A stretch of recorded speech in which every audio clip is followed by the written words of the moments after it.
सोना, नींद वाला सोना नहीं, गोल्ड वाला सोना, जिसका नाम सुनते ही सबके चेहरे पे जादुई चमक आ जाती है, खासकर भारतीय महिलाओं के चेहरे पे। सोने पर तो बहुत सारी कहावतें सुनी होंगी आपने, जैसे सोने पे सुहागा, सोने में सुगंध, सोने सा दिलवाला, सोने सा खरा, 24 कैरेट सोने जैसा, एट्सेट्रा। सोने की शान में एक और कहावत है, gold is the money of king, silver is the money of gentleman, barter is the money of peasants, but डेप्ट is the money of slaves. Hindustan के ग्रामीण एवं शहरी क्षेत्रों में चाहे कोई पढ़ा लिखा हो चाहे अनपढ़, सोने में निवेश पर सबको विश्वास है, क्योंकि इसे हम सब ने अपनी पीढ़ियों से देखा और सीखा है। हेलो दोस्तों, नमस्कार। मैं हूं डॉक्टर रविंद्र सिंह मल्हान और आप देख रहे हैं मेरा YouTube channel money and growth with doctor Malhan. आप सभी दर्शकों का स्वागत है। आज का वीडियो बहुत इन्फॉर्मेटिव होने वाला है और अगर आपको ये वीडियो अच्छी लगे तो इसे लाइक और कमेंट करें और यूट्यूब चैनल को सब्सक्राइब और शेयर करें। दोस्तों, पिछले वीडियो में कलेक्टिबल्स के बारे में पॉइंट वाइज मैंने डिटेल में बताया था। आशा है ज़्यादातर को ऐसी सूचना पहली बार ही मिली होगी। आज का हमारा टॉपिक होगा सोने में कैसे निवेश करें और सोना कितना लाभकारी। इसमें मैं आपको शहरी और ग्रामीण क्षेत्र में विशेषकर लेडीज़ की मोस्ट फेवरेट गोल्ड में निवेश के बारे में पॉइंट वाइज बताऊंगा। इसमें भी हम लास्ट 30 ईयर्स की तरह एवरेज इन्फ्लेशन रेट यानी औसत महंगाई दर 9% ही लेंगे।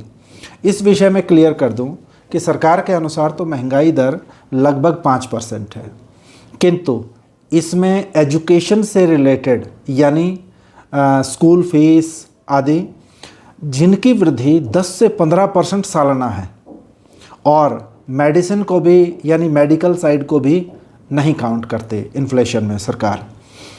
तो जबकि ये 10-15% जो है ना एजुकेशन में, ये बहुत ज़्यादा डिफरेंस डाल देता है। मध्यम वर्ग जिसकी आबादी सबसे ज़्यादा है, वे अपने बच्चों को आमतौर पर प्राइवेट स्कूल में ही भेजते हैं और उनकी महंगाई दर यानी मध्यम वर्ग की महंगाई दर और सरकारी महंगाई दर, इसमें फ़र्क होता है। सोना हमेशा से ही समृद्धि का प्रतीक रहा है, तभी तो कहते हैं अगर आपके पास है सोना तो ज़िंदगी भर चैन की नींद सोना। भारत में परंपरा के अनुसार खास अवसरों पर सोना खरीदना काफ़ी शुभ माना जाता है। सोना एक कमोडिटी है जिसे प्रीशियस मेटल यानी कीमती मेटल की श्रेणी में लेते हैं। सोना एक पीले रंग की बहुमूल्य वस्तु है जिसके सिक्के, गहने आदि बनते हैं।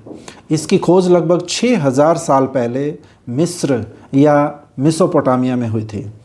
सोने की शुद्धता कैरेट में नापी जाती है, जैसे 24 कैरेट सोना जिसका हॉलमार्क 999 यानी 999 होता है, यह सोने का सबसे शुद्ध रूप होता है। इसमें सोना 99.9% शुद्ध होता है। यह सबसे महंगा सोना होता है, लेकिन यह बड़ा सॉफ्ट होता है, बड़ा नरम होता है। इसलिए इसका इस्तेमाल गोल्ड बार या गोल्ड स्टिक बनाने में किया जाता है। इसका इस्तेमाल आभूषणों के लिए नहीं करते, लेकिन निवेश के लिए यह बहुत बेहतरीन होता है। 22 कैरेट सोना, इसका हॉलमार्क 91.6 होता है। यह 91.6% शुद्ध होता है और इसका इस्तेमाल आभूषणों के लिए सबसे ज़्यादा होता है। 20 कैरेट सोने का हॉलमार्क 833.3 होता है, यानी इसमें 83.33% सोना होता है। 18 कैरेट गोल्ड का हॉलमार्क 750 होता है और इसमें सोना 75% होता है, बाकी अन्य धातुएं होती हैं। सोने में निवेश करने की इच्छा हर व्यक्ति को होती है। पिछले कुछ वर्षों में इक्विटी मार्केट के द्वारा सोने में निवेश काफ़ी बढ़ा है, लेकिन भारत में गोल्ड का आम कंज्यूमर आज भी फिजिकल गोल्ड में ही विश्वास करता है। दोस्तों, गोल्ड में निवेश करने के 6 बेहतरीन विकल्प बताऊं, उससे पहले फिजिकल सोने की कुछ झलक लीजिए अगली 3 स्लाइड्स में।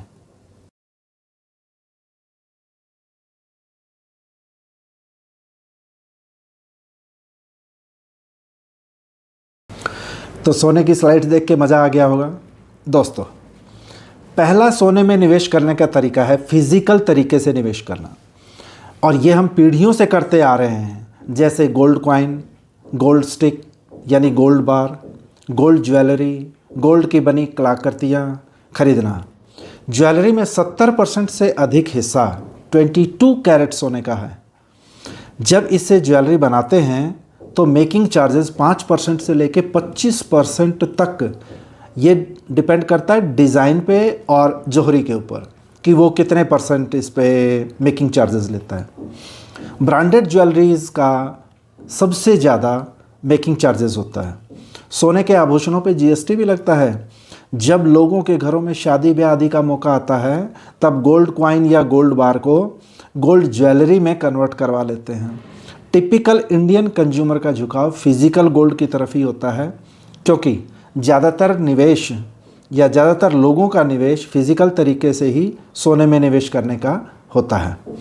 2024 में भारत में 803 टन सोने की मांग थी।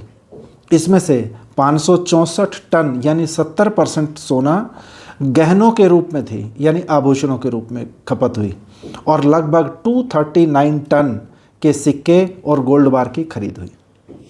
दोस्तों, सोने में कुछ प्रॉब्लम भी हैं, यानी कुछ रिस्क भी इन्वॉल्व है सोने के साथ में, क्योंकि ये सबसे ज़्यादा महंगी वस्तु होती है। दोस्तों, फिजिकल गोल्ड में इन्वेस्टमेंट करने में सबसे बड़ा ये रिस्क होता है कि ये गुम हो सकता है या कोई उसको चुरा सकता है। सोने की कीमत ज़्यादा होने के कारण यह चोरी का शिकार बन सकता है, इसलिए फिजिकल गोल्ड को लंबे समय तक रखना काफ़ी रिस्की होता है। सेकंड, अधिक मात्रा में सोना रखने से सुरक्षित भंडारण की व्यवस्था करनी होती है, लेकिन आजकल कुछ बैंक्स इसके समाधान के लिए लॉकर्स प्रोवाइड करते हैं, लेकिन उसके लिए बैंक्स एनुअल चार्जेस भी लेते हैं। मूल्य अस्थिरता, गोल्ड की कीमतें बाज़ार की भावना एवं राजनीतिक घटनाओं पे निर्भर करती हैं।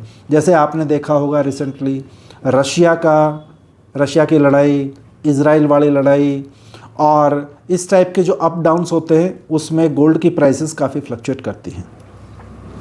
फोर्थ पॉइंट, लिक्विडिटी की कमी यानी तरलता की कमी। भौतिक रूप से सोना बेचने में समय लग सकता है।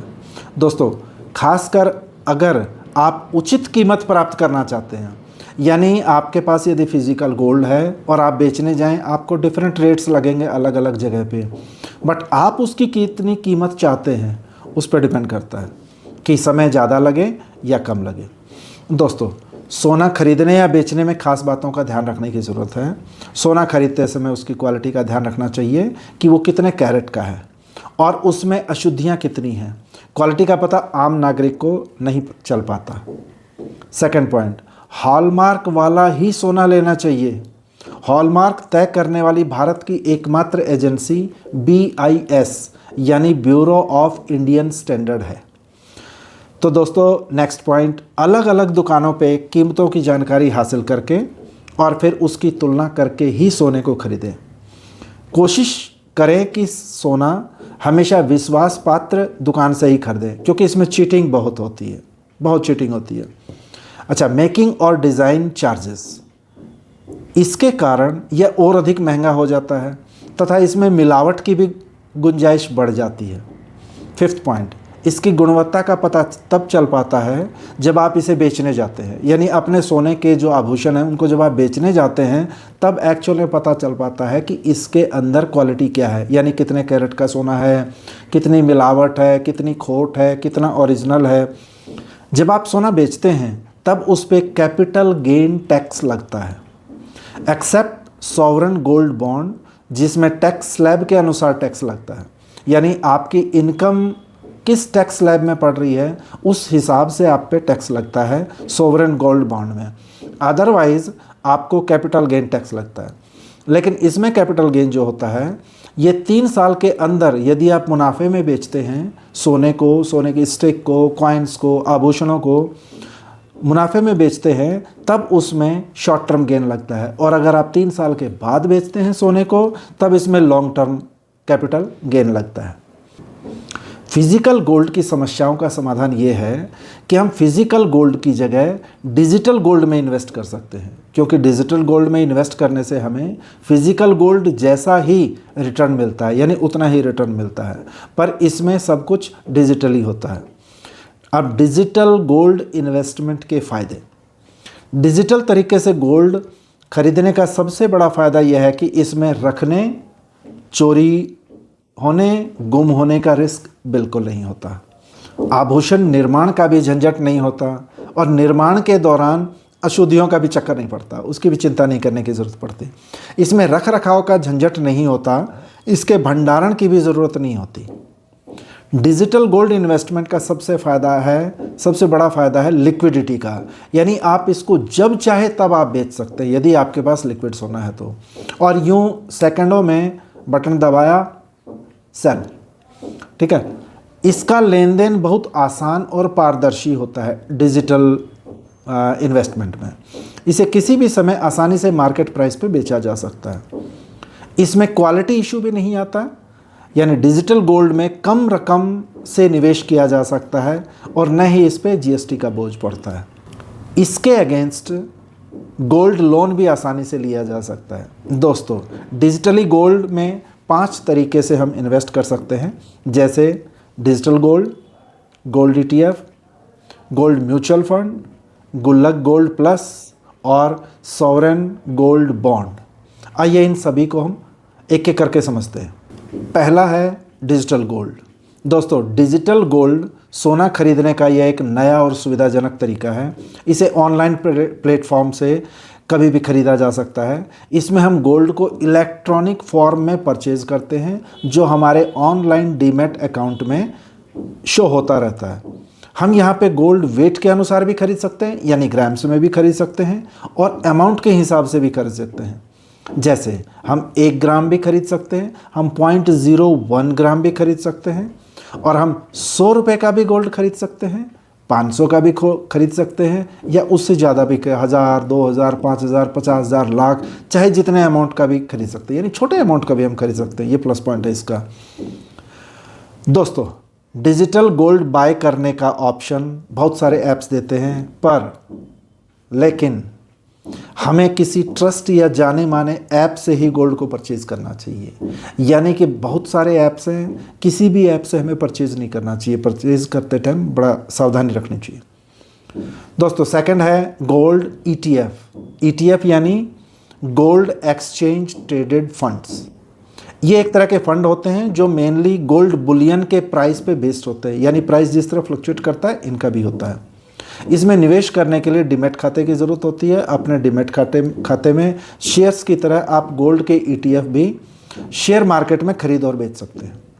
Third is gold mutual fund. Gold mutual funds एक तरह के म्यूचुअल फंड्स होते हैं जो गोल्ड ETF में निवेश करते हैं और किसी भी म्यूचुअल फंड की तरह बाय और सेल कर सकते हैं।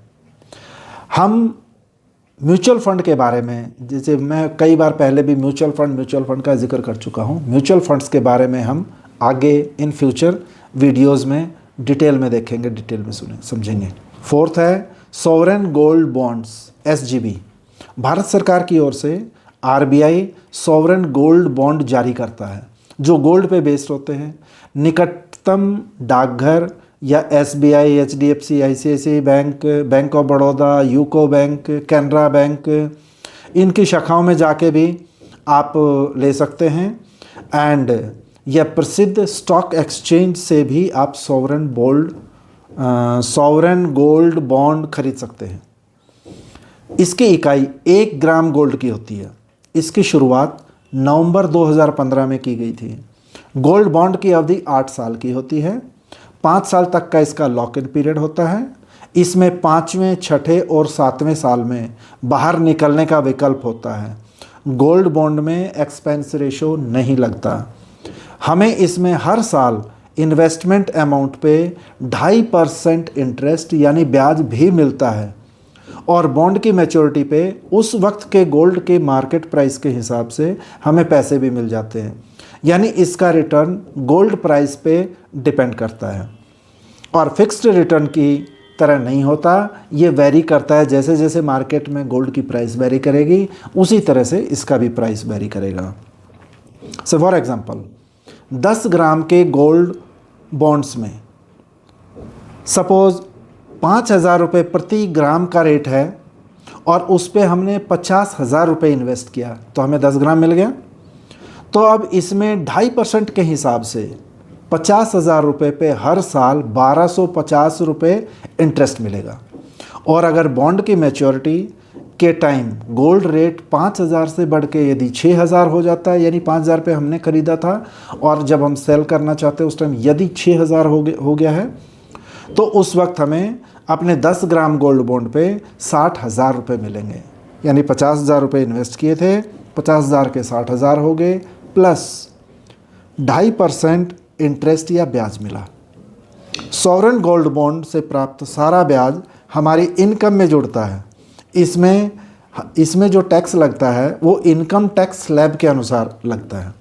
अगर सॉवरेन बॉन्ड 8 साल के बाद रिडीम किया जाए, यानी हमने एक बार परचेज़ किया सॉवरेन गोल्ड बॉन्ड और वो हम 8 साल के बाद यदि उसको सेल कर रहे हैं तो इसमें कोई टैक्स नहीं लगता है, पूरी तरह से टैक्स फ्री होता है जो भी कैपिटल गेन हुआ उसका। 5th इज़ गुल्लक गोल्ड प्लस।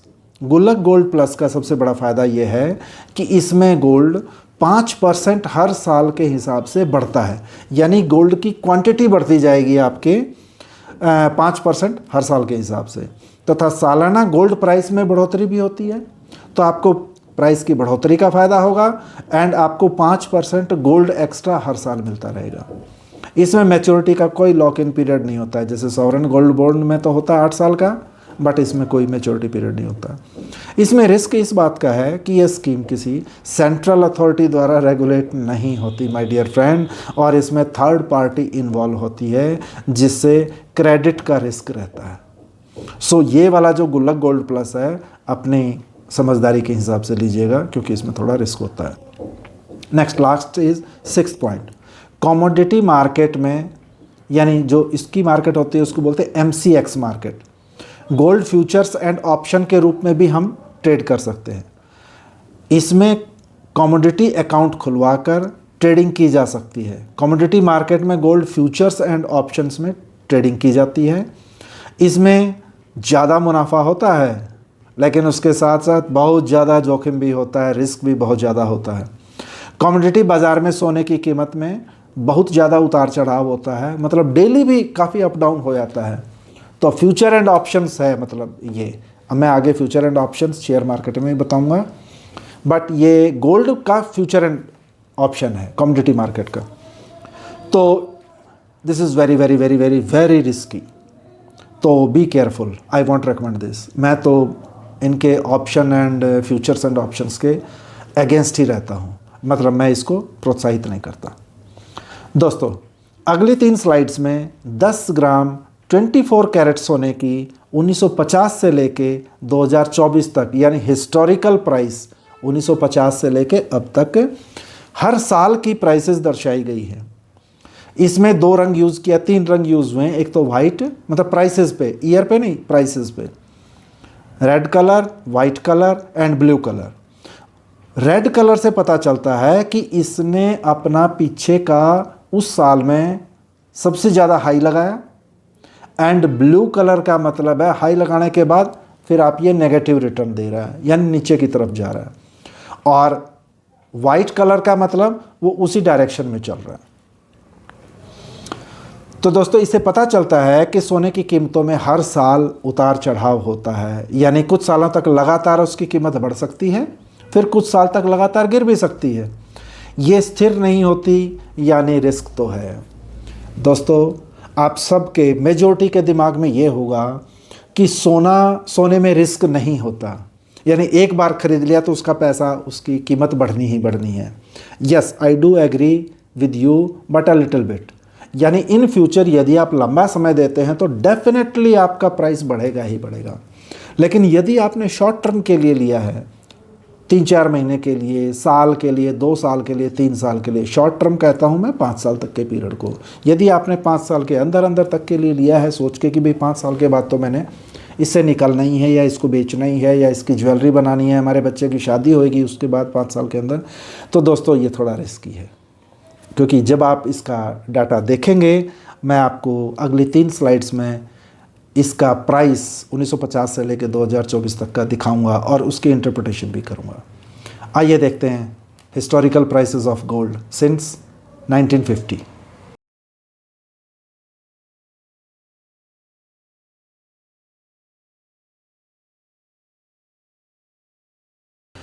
दोस्तों अभी जो आपने स्लाइड्स देखी, इसमें 10 ग्राम सोने का, वो भी 24 कैरेट वाले सोने की प्राइसेस हैं 1950 से लेके 2024 तक के।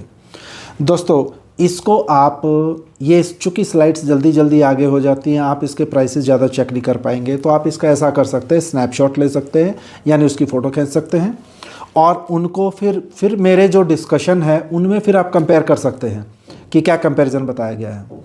दोस्तों 1950 में 10 ग्राम सोना 24 कैरेट वाला, उसकी कीमत थी 99 रुपीज़, 99 रुपये।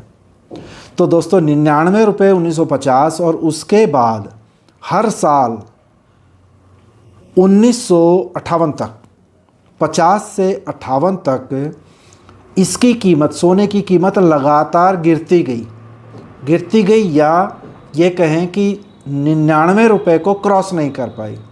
यानी 50 में 99 रुपीज़ थी, 51 में 98 रहेगी, अगले साल 76 रहेगी, अगले साल 73 रुपये रहेगी, अगले साल 77 रहेगी, फिर अगले साल फिर थोड़ी बढ़ के 79 रुपीज़ हुई, फिर उससे अगले साल फिर से 90 होगी, फिर 90 होगी, 1958 में 95 होगी।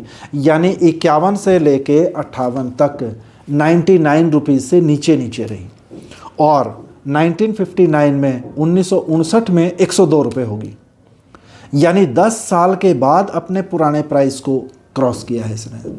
तो इससे साफ जाहिर होता है कि दोस्तों सोने में निवेश रिस्की होता है। अच्छा, इसी तरह से हम देखें 60-61 में 111 और 119 रुपये हो गए, यानी 102 से फिर 111 फिर 119, काफ़ी तेज़ी से बढ़ा, और 1962 में 119 रुपये लगाया। लेकिन फिर अगले 2 साल 1963 में और 1964 में 97 रुपीज़ एंड 63 रुपीज़ रहेगी। यानी 1964 में 63 रुपये रह गया, जबकि 1950 में 99 रुपये था। तो अब यानी कि हम 50 से 64, 14 साल के बाद भी नीचे हैं प्राइस में। बीच में 2 साल 3 साल 99 को क्रॉस किया, बट 1950 से भी नीचे आ गए हम। तो 1964 में 63 रुपीज़ रह गया, 1965 में 72, फिर 66 में 84, फिर 67 में 102, और 1968 में फिर इसने रिकॉर्ड हाई लगाया 162 रुपये का। 10 ग्राम सोना 162 रुपये, फिर अगले साल 176, इस तरह करके फिर लगातार बढ़ता गया ये 1975 तक। तो 1968 से लेके 1975 तक 162 रुपये से बढ़ता 540 रुपये हो गया। यस, ये बड़ा ज़बरदस्त फेज़ था सोने का और बड़े ही तेज़ी से ग्रो करने वाला। जबकि 76 में फिर 432 रह गया, फिर 2 साल बाद 1978 में 685 रुपये, यानी पहले बनाया था हाई इसने 540 रुपये का, फिर बनाया 2 साल के बाद इसने बनाया 685 का, फिर उससे अगले साल 1979 में 937 रुपये का। तो इसका मतलब दोस्तों कभी कभी बहुत तेज़ी से भी ग्रोथ किया है इसने, सोने की प्राइस ने, और कभी कभी नॉर्मल भी किया है, कभी डाउन भी चला गया है। तो इसी तरह से आपको ब्लू कलर और रेड कलर से थोड़ा आइडिया लग जाएगा कि हाँ अब आगे बढ़ता जा रहा है, मतलब रेड कलर, और ब्लू का मतलब नीचे आ गया, डाउन की तरफ चल पड़ा, और वाइट का मतलब जिस कलर में पहले चल पड़ा उसी को कंटिन्यू कर रहा है। तो दोस्तों 2009 में, सॉरी बीच का थोड़ा सा और मैं बताऊं आपको, 1980 में था 1330 रुपये, अब 1990 में हो गया 3200 रुपये। 10 ग्राम सोना 24 कैरेट वाला 1990 में हो गया 3200 रुपये, और 2000 में हो गया 4400 रुपये। 4400 से अगले साल 2001 में फिर डाउन गया, लेकिन फिर अगले साल बढ़ गया 4990, और उसके बाद तो इसने बहुत अच्छी ग्रोथ दिखाई है। 5600, 5850, 7000, 10,800, 12,500, 14,500 2009 तक, और 2010, 11 और 12 में 31,050 रुपये पे आ गया। यस, इसका थोड़ा बहुत कुछ लोगों को याद होगा, जो मेरे वीडियो देख रहे हैं उनमें से कुछ लोगों को थोड़ा याद होगा, जो ठीक ठाक एज के होंगे, जो आज के टाइम में 35-40 की एज के होंगे, उनको 2012 का 31,000 रुपये का याद होगा। लेकिन दोस्तों अब अगले 3 साल 31,000 से घट के 29,600, 14 में 28,000, 2015 में 26,343, यानी अगले 3 साल डाउनफॉल गया। बट उससे अगले साल 2016 में 28,600, यानी ये भी उसने पिछले हाई को 31,000 को ब्रेक नहीं किया है। 2017 में भी 29,600 एंड 2018 में 31,438। और दोस्तों 2018 में जो इसने उस हाई को ब्रेक किया, 2012 वाले को हाई को ब्रेक किया इसने 2018 में, तो 12 और 6 18, 6 साल मंदी रही सोने में। लेकिन जैसे ही ब्रेक किया तब से आज तक पीछे मुड़ के नहीं देखा सोने ने।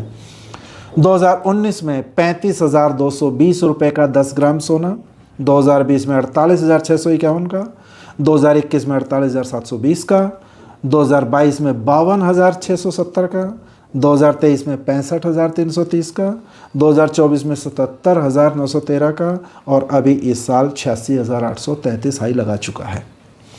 तो दोस्तों ये हो सकता है थोड़ा सा अभी लेटेस्ट इस मंथ का थोड़ा सा प्लस माइनस हो सकता है, बट मेरी इन्फॉर्मेशन के मुताबिक 86,833 है, और ये बढ़ता घटता रहेगा। अच्छा, ये ज़रूरी नहीं कि जैसे लगातार 8 साल में जो मैंने बताया 4, 3, 7 और 8, हाँ पिछले 8 सालों में जो लगातार सोना बढ़ रहा है, इसका मतलब ये नहीं है कि एक साल के अंदर कभी नीचे नहीं गिरा हो। एक साल के अंदर ही हाई लगाया, नीचे होके हो सकता है फिर से ऊपर आ गया हो। तो इसका मतलब है सोना इज़ ऑल्सो वेरी रिस्की। और ये कहते हैं ना, वो एक रिस्क में ही इश्क है। यस, यानी जहाँ जितना ज़्यादा रिस्क होगा आपका प्रॉफिट भी उतना ही ज़्यादा होगा। आप यदि रिस्क नहीं लेते, सिंपल एफडी में डालते हैं, 6% 7% आपको मिलेगा, आपका इन्फ्लेशन भी बीट नहीं कर पाएगा, यानी इन्फ्लेशन को बीट करना है तो आपने सोना is the very good option, good opportunity. तो पिछले जितने भी इन्वेस्टमेंट थे अब तक के, उनमें सबसे अच्छा अपॉर्चुनिटी मिली है सोने में, गोल्ड में इन्वेस्टमेंट की। एक बड़े सुंदर आपको इन्फॉर्मेशन दे रहा हूँ। यदि 1950 में सोने की कीमत जब 99 रुपीज़ प्रति 10 ग्राम थी, उससे बढ़कर 2025 में 86,833 हो गई, यानी इस बीच इस दौरान 877 गुना हो गई प्राइस। 877% नहीं, 877 गुना हो गई, गुना, मल्टीपल टाइम्स। और यदि इस दौरान किसी ने 1,000 रुपये का निवेश किया होता 1950 में, सिर्फ 1,000 रुपये का, तो आज उसके 1,000 की कीमत हो जाती 8,77,000, 8.77 थाउजेंड रुपीज़। तो कैसा लगा दोस्तों? तो अब मैं और ज़रा और इंटरप्रिटेशन आपको देता हूँ अगली स्लाइड में। अब अगली स्लाइड देखिए, इसमें लगभग कुछ सालों का, फिर 5 साल का गैप, फिर 10 साल का गैप, और ऐसे 10-10 साल के जो CAGR बोलते हैं, compound annual growth rate, CAGR, compound annual growth rate, यानी कि सालाना कितनी वृद्धि हुई। यदि उस पूरे पीरियड को देखा जाए तो उसके माइनस प्लस को छोड़ के स्टार्टिंग से एंडिंग तक जितनी भी ग्रोथ हुई उसके हर साल में बांट दें तो उतने % सालाना ग्रोथ होती है, CAGR होती है। अब अगली स्लाइड देखिए, कुछ स्पेल्स के सालाना ग्रोथ, आपको मज़ा आएगा इस फिगर को देख के। हाँ तो दोस्तों, ये जो आपने स्लाइड देखी इसकी स्नैपशॉट ले लिया होगा आपने। तो दोस्तों 2024 में, सिर्फ एक साल की बात बता रहा हूँ, अभी ये जो साल गुजरा है 2024 में, सोने ने 27% एनुअल ग्रोथ रेट दिया है, यानी एक साल में 27% ग्रो किया है सोना। 1 जनवरी से लेके 31 दिसंबर के बीच में। और उससे पिछले साल यानी 2023 में सोने की ग्रोथ थी 13.8%, यानी 13.8% एक साल की ग्रोथ थी। तो दोनों के दोनों बहुत बढ़िया ग्रोथ हैं। 23 की भी बहुत अच्छी ग्रोथ है, लेकिन 24 में तो रिकॉर्ड तोड़ दिया क्योंकि 27% ग्रोथ है।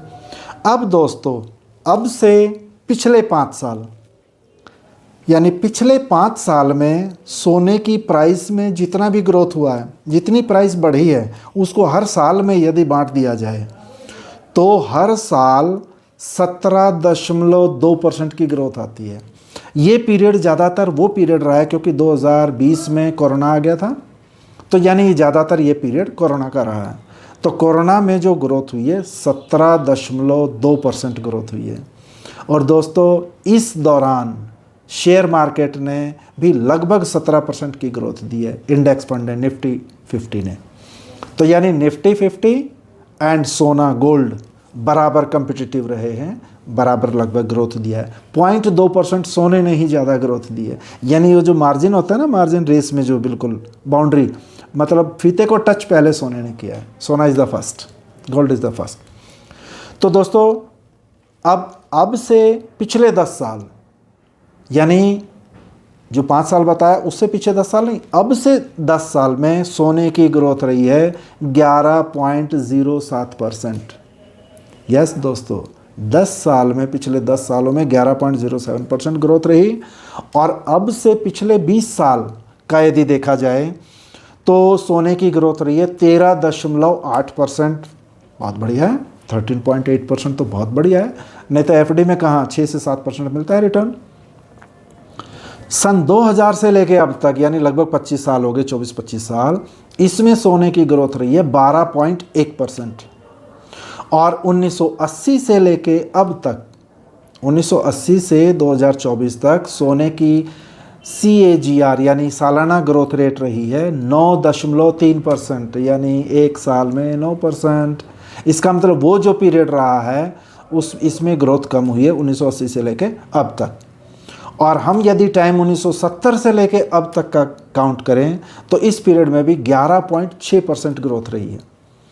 और 1960 से लेके अब तक का देखें तो 10.5% एनुअल ग्रोथ रही है। CAGR compounding annual growth rate 10.5% रही है। और दोस्तों, 1950 से लेके अब तक 9.2% की ग्रोथ रही है सोने की। तो यानी यदि हम 9% को काउंट करें तो दोस्तों 9% तो इन्फ्लेशन को ही टक्कर दिया है, क्योंकि पिछले 30 साल जो है इन्फ्लेशन का एवरेज ग्रोथ 9% ही रहा है। और 1950 से लेके अब तक सोने की ग्रोथ 9.2% रही है। यानी इन्फ्लेशन को तो टक्कर दिया है इसने, यानी पैसा हमारा घटा नहीं है, बढ़ा भी नहीं है तो घटा नहीं है। लेकिन उसके 1950 के बाद वाले जो पीरियड है उसमें जहाँ 11%, 12%, 13.8% की ग्रोथ या 17% या 27% ग्रोथ बहुत बढ़िया ग्रोथ है। इतनी ग्रोथ तो कभी एफडी वगैरह में तो हो ही नहीं सकती दोस्तों। एफडी में तो फिक्स है आपकी 6 से 7%, यानी 7 से ज़्यादा मिलेगा नहीं, 6 से कम कहीं गया नहीं। ठीक है, तो ओके, अब मैं आपको एक एग्जांपल देता हूं दोस्तों। अगर गोल्ड में 1 लाख की इन्वेस्टमेंट 20 सालों के लिए करें और ये रिटर्न हम अगले 20 साल का मान के चलें कि 9%, क्योंकि 1950 से अब तक 9% ग्रोथ रहा है, तो हम 9% यदि सालाना ग्रोथ मान के चलें और अगले 20 साल के लिए 1 लाख रुपए को इन्वेस्ट करें तो यह अमाउंट 20 साल बाद 5,60,000 रुपये हो जाएगी। यानी इन्वेस्टमेंट किया है हमने सिर्फ 1 लाख, 1 लाख के बन गए 5,60,000 20 साल में। और यदि उसको हम और 10 साल आगे बढ़ा दें, यानी 1.5 गुना टाइम कर दें, 20 साल से 1.5 गुना यानी 30 साल के लिए कर दें, तब 30 साल में यही पैसा 9% की रेट से ग्रो करके 13,27,000 हो जाएगा। तो कहाँ 20 साल में 5,60,000 और 30 साल में 13,27,000। तो दोस्तों 1.5 गुना टाइम में 2 गुने से भी ज़्यादा return. And this is the result of compounding. इसको कंपाउंडिंग बोलते हैं। कंपाउंडिंग में जैसे जैसे समय बीतता जाता है एक्चुअल में पैसे की वैल्यू मल्टीप्लाई होती चली जाती है। मैं कभी कंपाउंडिंग पे भी वीडियो बनाऊंगा, मज़ा आ जाएगा आपको सुन के। तो दोस्तों अब ये तो था 9%। आप कहेंगे जी आपने तो सबसे कम परसेंट पकड़ा है 9%, अब तक का 1950 से अब तक का सबसे कम परसेंट लिया है। चलो मैं एवरेज ले लेता हूँ, 11% ले लेता हूँ। अगर रिटर्न हम 11% मानते हैं सालाना, तो उसी 1 लाख की इन्वेस्टमेंट अगले यदि 20 साल तक की जाए तो 1 लाख की वैल्यू हो जाएगी 8,06,000। यस दोस्तों, बढ़ा कितना है? 9% से 11%, यानी सिर्फ 2% बढ़ा है। कई बार कहते हैं ना, अरे आधा परसेंट, अरे 1% ग्रोथ से क्या फ़र्क पड़ता है? नहीं, बहुत फ़र्क पड़ता है। अब वही 5,60,000 की जगह हो जाएगा ये 8,06,000, हुआ ना? तो यानी, और इसी को यदि हम 30 साल के लिए कर दें, 11% रिटर्न वाला 30 साल के लिए, अगले 30 साल में हो जाएगा 22,89,000, 22,89,000। 89 कहते हैं ना, 89-90 या 89-90, चलिए आप देख लीजिएगा, 22,89,000। मैं अंग्रेजी में बता देता हूँ, कन्फ्यूज़न नहीं होगा। अब इसको एक और कंपैरिजन, एक और एंगल से कंपेयर करता हूँ मैं, कि आपने ये देखा कि सिर्फ 2% का डिफरेंस, जिसमें 9% से बढ़ा के हमने 11% रेट ऑफ रिटर्न लिया है, टाइम वही 20 साल और 30 साल का ही लिया है, तो 20 साल में हमें फ़ायदा हो गया, 2% में कितना फ़ायदा हो गया? 1 लाख रुपए इन्वेस्ट किया था, 2,46,000 का फ़ायदा हो गया। और यदि हमने 30 साल के लिए किया, उधर का भी 30 साल काउंट करें, 9% वाला 30 साल एंड इधर 11% वाला 30 साल, इसमें देखिए इसमें कितना फ़र्क पड़ जाएगा। इसमें फ़र्क हो गया 9,62,000 रुपये का। यस दोस्तों, सिर्फ 2% का फ़र्क, और 30 साल का 9% के साथ, 30 साल का 11% के साथ, एंड 9,62,000 रुपये का फ़र्क पड़ गया। और बहुत होता है ये 9,62,000, यानी 1% जो एक्स्ट्रा रिटर्न यदि मिलता है ना हमें, वो बहुत इम्पॉर्टेंट है। और जो एक्स्ट्रा टाइम यदि हम देते हैं, एक्स्ट्रा साल देते हैं, जैसे 20 से 30 साल दिया तो देखिए कितना फ़र्क पड़ा, और 9% से 11% किया तो कितना फ़र्क पड़ा। तो यानी हमें रिटर्न परसेंट में भी देखना है और लंबे समय के लिए भी देखना है, तब हमें असली मज़ा आएगा, असली पैसा तब बनेगा। और यहाँ पे कंपाउंडिंग काम करता है, इसी को कंपाउंडिंग कहते हैं। डिटेल में फिर कहीं बताएंगे। तो दोस्तों, अगर हमारा रिटर्न, गोल्ड का रिटर्न 9% है, तो हमारा इन्वेस्टमेंट सिर्फ डिफेंसिव इन्वेस्टमेंट कहा जाएगा, यानी वो इन्फ्लेशन को टक्कर मार रहा है या इन्फ्लेशन को बीट कर रहा है या ऐट पा रहा है इन्फ्लेशन के। लेकिन अगर हमारा इन्वेस्टमेंट 11% रिटर्न दे रहा है, तब इसको कहेंगे यस, ये बहुत अच्छा इन्वेस्टमेंट है। तो ये है सिर्फ 2% का फ़र्क।